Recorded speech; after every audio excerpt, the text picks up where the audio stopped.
But it seems that Prime Minister Netanyahu is not listening. Well, Bill, the work that we have done has resulted in a number of movements in that region by Israel that were very much prompted by or a result of many things, including our advocacy for what needs to happen in the region. Now, it's time for some sanity. It's the Michele Tafoya podcast. Okay. I'm not going to try to translate that because it's a word casserole. I know word salad is trendy, but I'll say word casserole that is hard to decipher. I think what she's trying to suggest is that the United States has helped influence many movements in the region. I think that Benjamin Netanyahu has been the architect of most of the movements in the Middle East.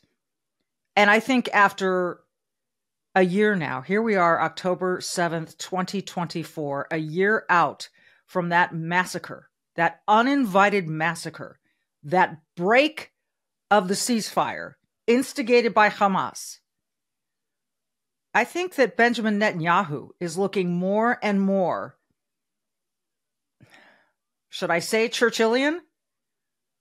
A guy who was willing to stand up for his country and say, I'm dealing with monsters here.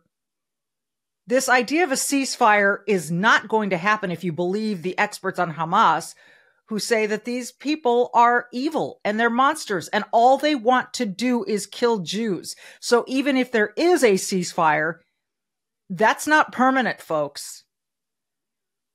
And so Benjamin Netanyahu, who is an ally, which Kamala Harris may be reluctant to admit or embrace, as we've seen her detestation of Benjamin Netanyahu, didn't attend his speech in Congress. When she did meet with him, gave him the ice cold shoulder. And then we're going to play a clip from you from that 60 Minutes interview that aired last night, where she does not look at Netanyahu as an ally. So I'd say that Netanyahu has made enormous progress in spite of Kamala Harris and Joe Biden. But this is a somber day, and it's no time to be touting what America has done in the region. It's time to be praising what the IDF has done in what's basically now a 7-front war. Houthis, Hezbollah, Hamas, Iran. We could go on. But as you may have seen, Kamala Harris is excited to provide relief to people in Lebanon because they're suffering. Meanwhile, I guess the people in Western North Carolina and those surrounding areas, they can wait another day. So this is a solemn day for many reasons. It is the anniversary of October 7th, and we're going to show you a clip that's quite difficult to watch. But I think you must understand what happened that day if you haven't seen videos. This one is not long. It's not horrific to see. It's heartbreaking to hear. And I think we owe it to our friends all around the world, our Jewish friends, to listen to it. We're going to do that next.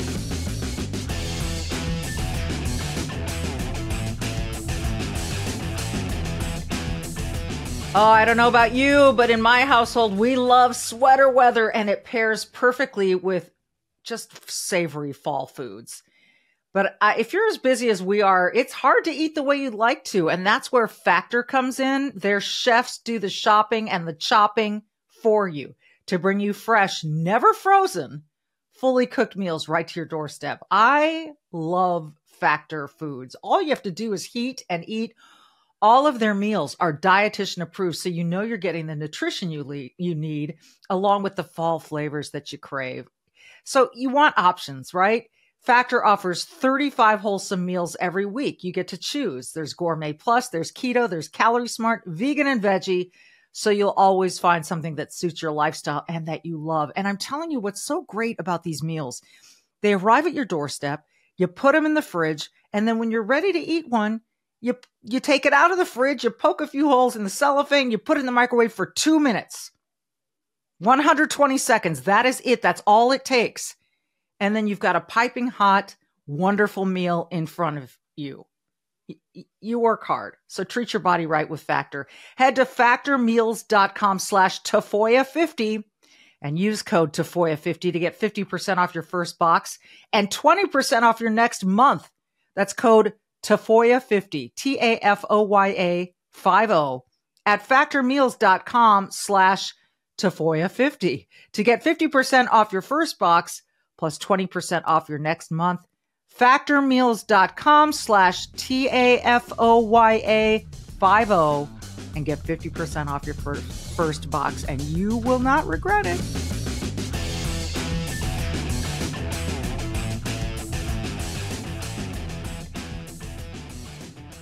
Patricia Heaton is an actress in Hollywood who has been very, she is brave and does good on X with her posts.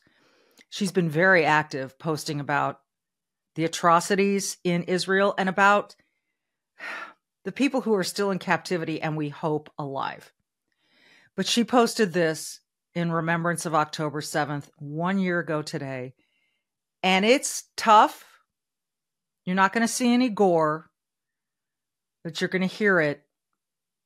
And I hope that it moves you the way it moved me. Let's go ahead and roll this.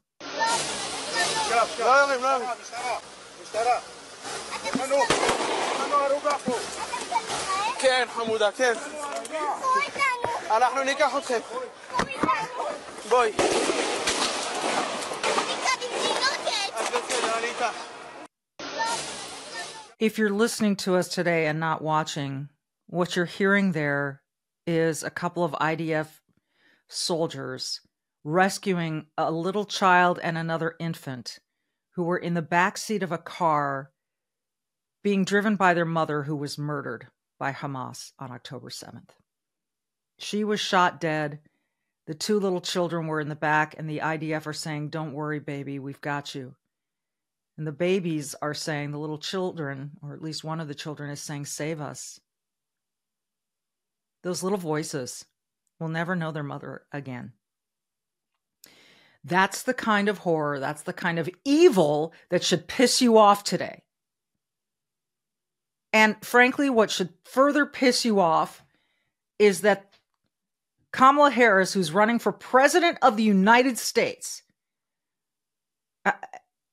cannot support the leader of Israel in this time. She says she supports the Israeli people, but she also says her values haven't changed.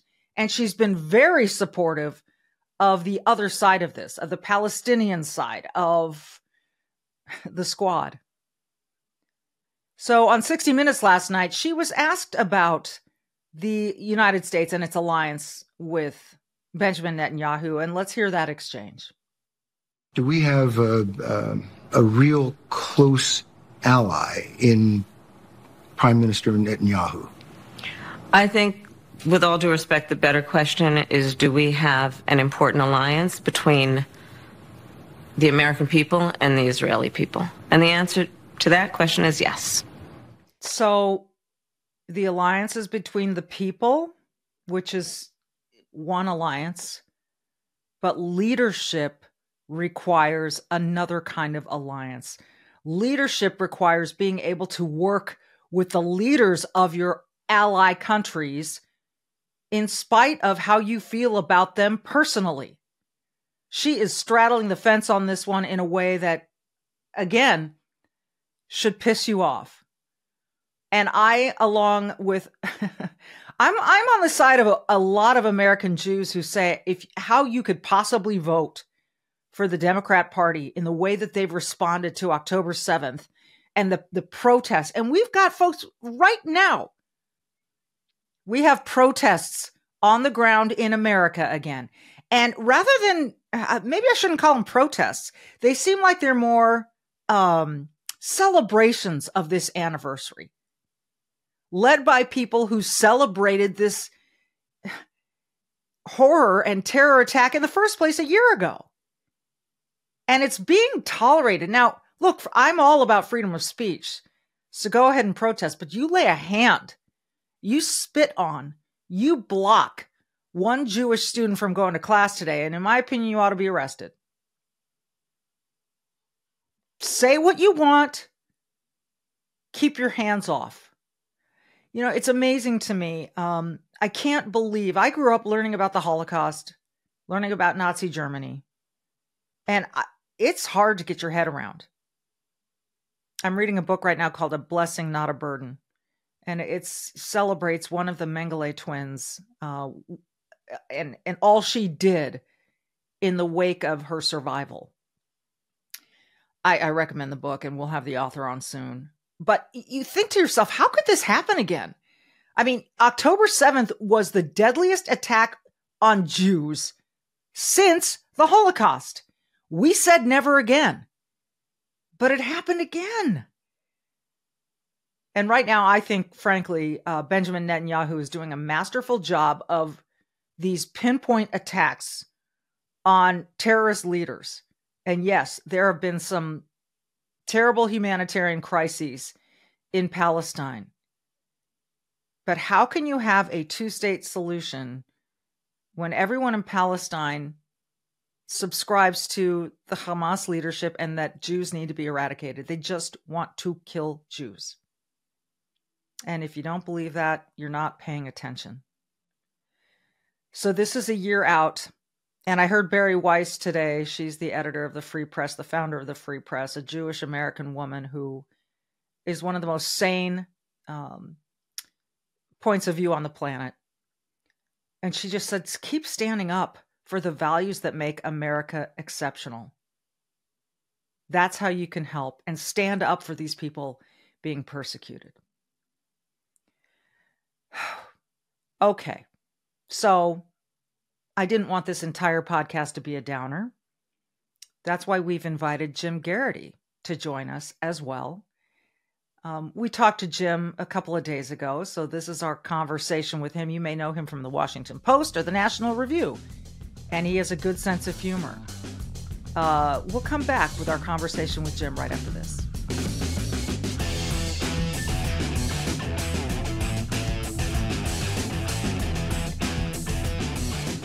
Hey, you know I love the good folks at besthotgrill.com, and with football back, tailgating is back. And whether it's Friday Night Lights, Saturday College, or Pro Sundays, Solair tailgate infrared grills set up fast and heat up quickly.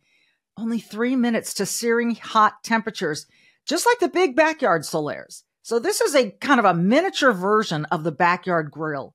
And I have one of these, and it is incredible. It'll make you the master of the tailgater with the juiciest, most flavorful food in the parking lot.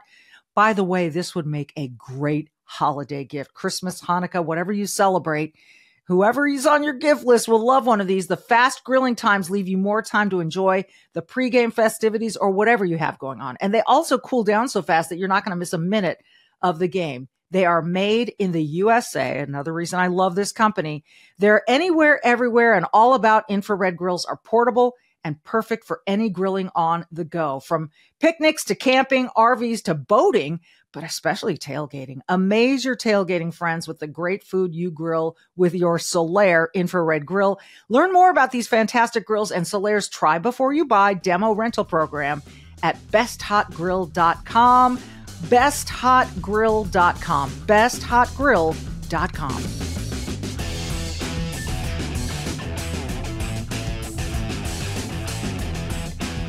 So we spoke with Jim Geraghty about the vice presidential debate last week. And, you know, Kamala Harris keeps talking about turning the page.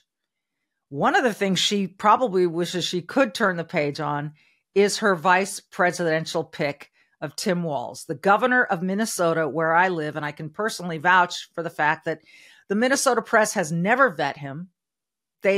Now the national press is doing it. And here in Minnesota, people are starting to go, He said what? He lied about what? And he continues to lie. He was on Fox News Sunday with Shannon Bream yesterday, where he continued to lie.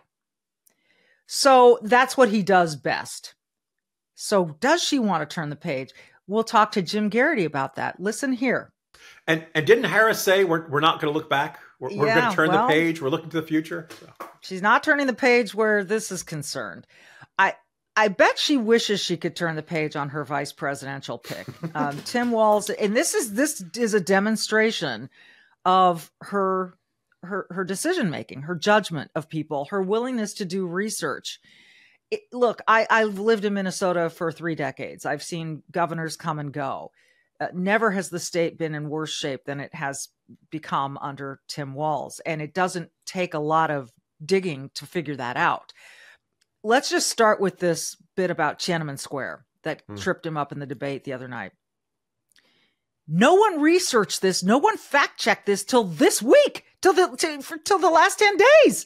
This guy gets away with so much because here in Minnesota, the media is so liberal. They're the wind at his back. They are supporters. They might as well be part of his campaign.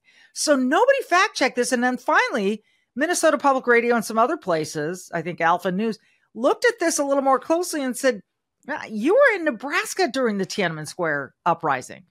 So what do you think Kamala Harris and company are thinking as all of this is coming out?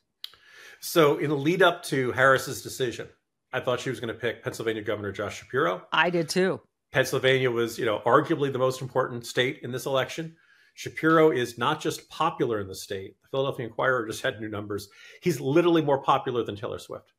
And I don't know if that's a Travis Kelce connection that has the Eagles fans and Steelers fans not liking him, or maybe. But I can't 100% guarantee that picking Shapiro would have delivered the state of Pennsylvania. But you figure he improves the odds about as much as anybody short of Ben Franklin or Franco Harris could have done that, right? That's right. And so you're like, okay, so she picks Walz, and I think exposed on the debate stage was a real tough question of just what does Tim Walz bring to the table? You peel back the folksiness, and there's just more folksiness. There's no, the old saying about Oakland, there is no there. That he look so apparently last weekend he was watching he was in Ann Arbor, so I guess he was watching University of Michigan football game. He was watching the game with Beto O'Rourke.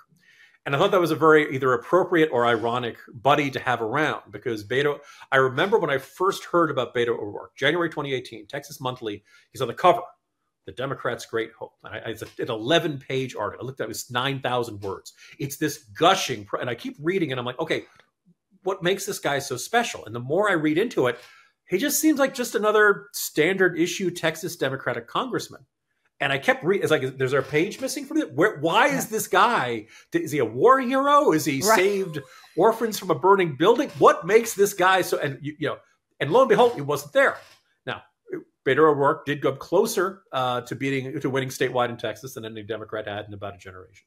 But with Tim Walz, as I wrote earlier this week, being a Democratic governor in a deep blue state like your state of Minnesota, like California, that's got to be one of the easiest jobs in the world. Once you win the primary. Primaries, It's a knife fight. You're going to, it's battle royale, blood on the floor.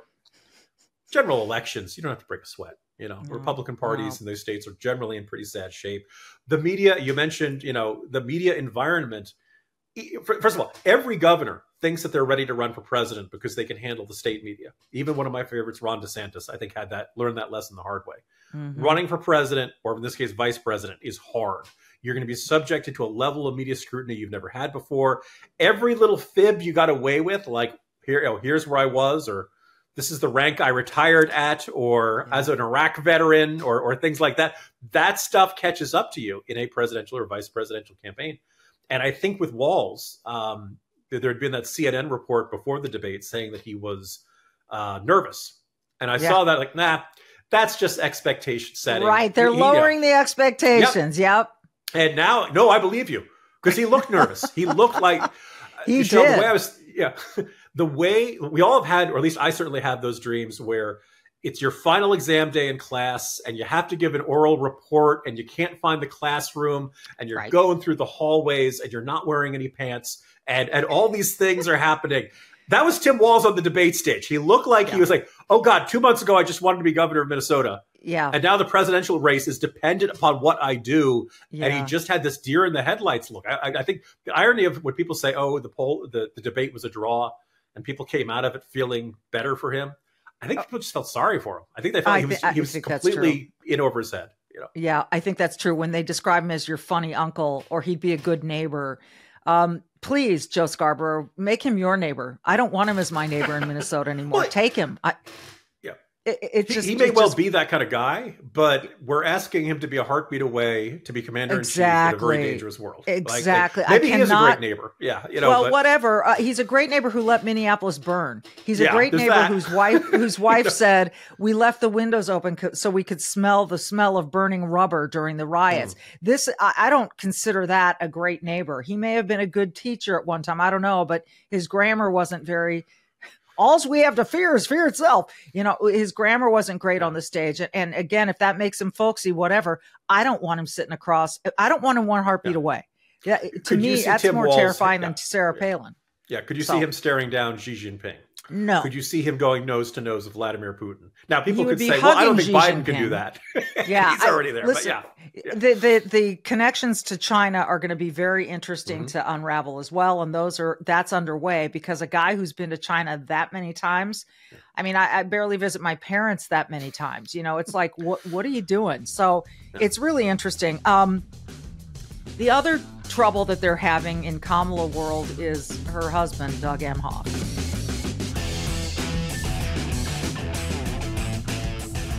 Are you feeling overwhelmed by the increasing cost of health insurance? Have you had enough of not having control over your healthcare dollars? Introducing ShareRight Healthcare, done the right way. At ShareRight, you're not just a number, you're part of a caring community. And forget about paying excessive premiums. With ShareRight, you stand to save 30 to 50% compared to healthcare insurance. Think about what you could do with all those savings. But it goes beyond just the savings. ShareRight ensures you have access to the care you deserve right when you need it. From routine checkups to unexpected emergencies, with ShareRight, your healthcare is their top priority. So empower yourself today by taking control of your healthcare costs. Visit shareright.org/Tafoya to learn more and see how much you can save. That's ShareRight, ShareRight.org/Tafoya. ShareRight.org/TAFOYA for healthcare done the right way.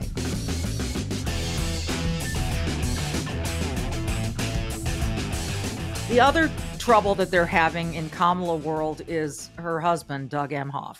Now, when the report first came out that he slapped a woman so hard that she spun around at this valet stand outside of a glitzy party, I thought, okay, these are allegations. The sources are unnamed. The girlfriend doesn't want to be outed. She doesn't want to speak. So what do we do with this? This could be just a salacious rumor. What is this? I don't know. But the fact of the matter is they have held this man up as the new definition of masculinity. The Jen Psaki interview, you are now you have reshaped masculinity. You're a supportive husband. Good God. That wasn't an interview. It was a spa treatment, which she was giving him. So I wonder what you think of this recent report. We know he knocked up the nanny of his child and had her get an abortion. So there are some unsavory things there, but there are unsavory things about a lot of people. So what do we make of this? Yeah. So the narrative that took shape around Doug Emhoff, pretty much since the moment Harris took over, the idea that he's the supportive spouse. Look, I'm exceptionally proud of everything my wife does. Every one of her wins are big wins for me, and I always want to be her biggest cheerleader. So there's nothing inherently wrong with that. And if somebody wants to talk about that as, that's great. The problem is that there's another side of the story, one verified, one not, but certainly not refuted in any significant way, substantive way. It's great that he and Kamala Harris have a great marriage, and I hope they stay together and all that stuff. But, he did knock up his kid's teacher. with a pregnancy that we don't know what happened to it. Might have been an abortion, might have been a miscarriage. We don't know what happened. And then this really unnerving story. I again, like you, I didn't want to touch it or had doubts about it. I will point out that I concluded a Morning Jolt newsletter was about talking about Biden and the strike, saying, God, where is somebody who's going to slap some sense into Joe Biden on this? Doug Emhoff? Probably arguably the funniest, darkest. No U.S. Secret Service person has come to my door asking about that, but we probably should not joke about domestic abuse or harming the president.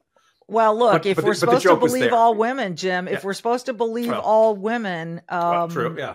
It's always that phrase I can't stand. And as a woman, I disagree. You don't believe all women. You don't believe any group. You just you don't. It's a case-by-case basis.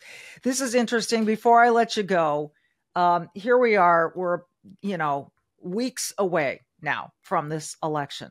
And if you believe the polls, which we have had reason to doubt in the past, this is as tight as a tick, as they like to say. What do you see happening on November 5th? I wish I had a good, clear answer to give you. My attitude towards the polls is that I understand, take a grain of salt with them, but they're real consistent lately. And so if somebody's off, you figure one of these other pollsters. By the way, I refer to both the Real Clear Politics average and the 538 average. 538 doesn't include Rasmussen and a couple other. So there's a little bit of a difference, but I went and I checked. There's usually less than a percentage point difference between the two averages. Yeah. So it all comes out. And what they'll tell you is there are 7 states that matter at the most. Nevada and Arizona on the west, the upper Midwest of Pennsylvania, Michigan, and Wisconsin. I'm sorry, Minnesota is not going to make the cut. But I do think it's interesting that the Harris-Walz ticket is a half point better than Biden won last time around. So Tim Walz, wow, political force of nature. Yeah. And then on the East Coast, Pennsylvania and North Carolina and Georgia. And all of those 7 states, almost every poll has either Harris or Trump within the margin of error of the other. So it's conceivable somebody could win all 7. It's conceivable the other could lose all 7. Or my guess is you'll probably get something like a 4-3 split. But I don't feel confident telling you any of probably Harris looks a little better in Wisconsin and probably Trump looks a little better in Georgia and North Carolina. But when a lot of the polls are pointing to like a 2-point lead, you wouldn't want to bet your mortgage on that. It just feels very, very tight. Also appropriately, the Senate, probably Republicans will have at least 51 seats. If everything went wrong, they probably got 50, but you don't know. And, in the House, that too is a jump ball. So really, all 3, the House, the Senate, and the presidency really are a jump ball as of this conversation. And honestly, I don't see, we might have some October surprises, but I don't see something happening where you see either Trump and Harris and one looks like they're going to win 55-45.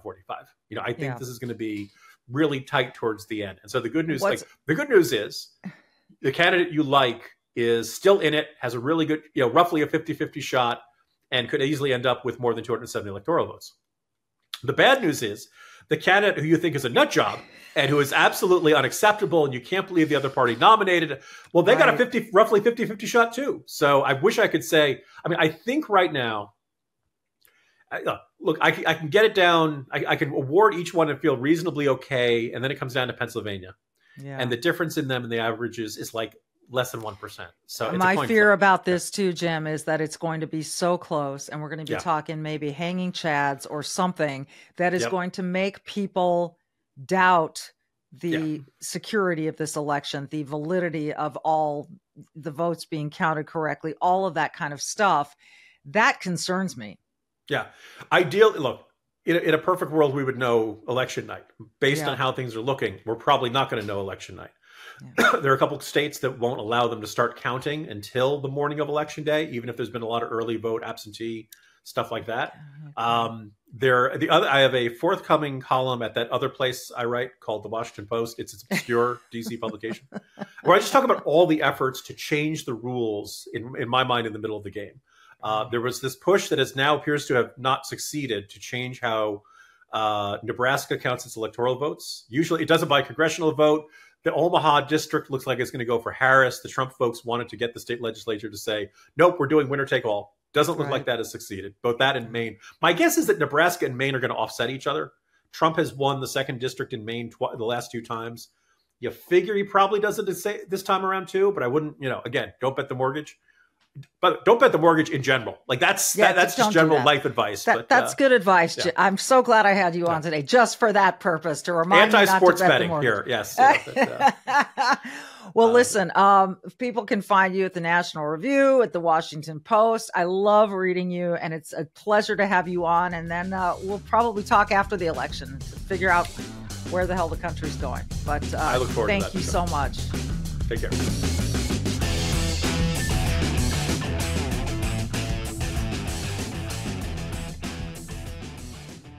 Look, the vice president and I have been clear. The restoration of Roe versus Wade is what we're asking for. But that law goes far beyond Roe v. Wade. To make her own choice. The law is very clear. It does not change that. That has been debunked on every occasion. But wait, look, this is a. Let's agree. What you signed is there's not a single limit through 9 months of pregnancy. Roe had a trimester framework that did have limits through the pregnancy. The Minnesota law does not have that. This puts the decision with the woman and her health care providers. The situation we have is when you don't have the ability of health care providers to provide that, that's where you end up with a situation like Amanda Zaworski in Texas, where they are afraid to do what's necessary. This doesn't change anything. It puts the decision back on to the woman, to the physicians, and we know that this is simply something to be brought up to be very clear. Donald Trump's asking for a nationwide abortion ban. Wait, he has said that he has said repeatedly that he will not sign a national abortion ban. Are you calling that it's a flat-out lie? Yes, of course.